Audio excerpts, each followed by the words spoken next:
Құрметті Нұр Қазақстан қажылары, Алла тағала Мекке қаласындағы зияраттарымызды қабыл етсін. Енді мына тұрған мешітті қараймыз.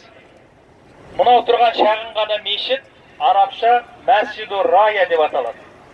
Бұл Рая дегеніміз мына ту мешіті деген сөз. Туды көріп тұрмыз ғой.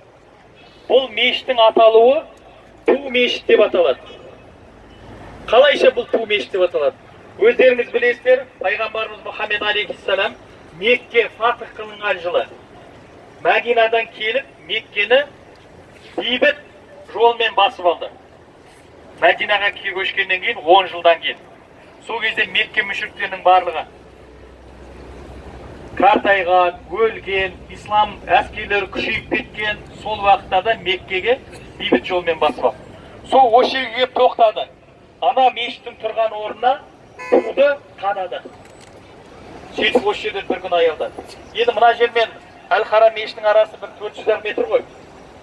Ертеңіне пайғамбарымыз сөйтіп Әл-Харам мешітіне кірді. Кімде-кім қолына қару алып көшеге шықса өледі. Көшенің бәрі бос болды. Бірде-бір мүшрик шықпады. Өйткені олардың күштері азайған болады.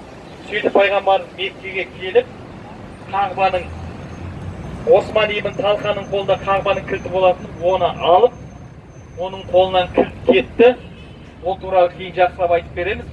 Сөйтіп Қағбаның ішін аштырып, тазалап, бұттардың бәрін сындырып, сөйтіп пайғамбарымыз сол жерде 2 рәкат шүкір намазын оқыды. Бұл Мекке фатх қылынған хижраның 10-шы жылы болады.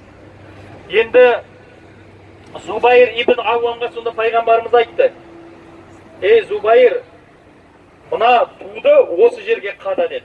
Зубайр ибн Ауам өз қолымен, ұлық сахаба, туды осы мешіт тұрған орынға сөйтіп қадады. Сөйтіп исламның туы осы орында желбіреп тұрды. 1942 жылы Сауд Арабиясы мемлекеті 32 жылы егемендігін алды. 42 жылы өз мұнайлары өздеріне жетіп жағдай тұрақтанғаннан кейін осы тарихи орындардың бәрін сала бастады. Сонда осы жерге осы мешітті салды.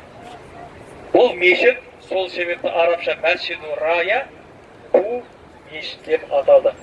Құрметті қажылар, Алла тағала зияраттарымызды қасиетті Меккедегі қылған умрамызды, айтқан дұға тілектеріміздің барлығын бір өзі қабыл етіп, ертеңгі күндерімізге береке беріп, алдымыздағы парыз қажылықты Алла разы болатындай дәрежеде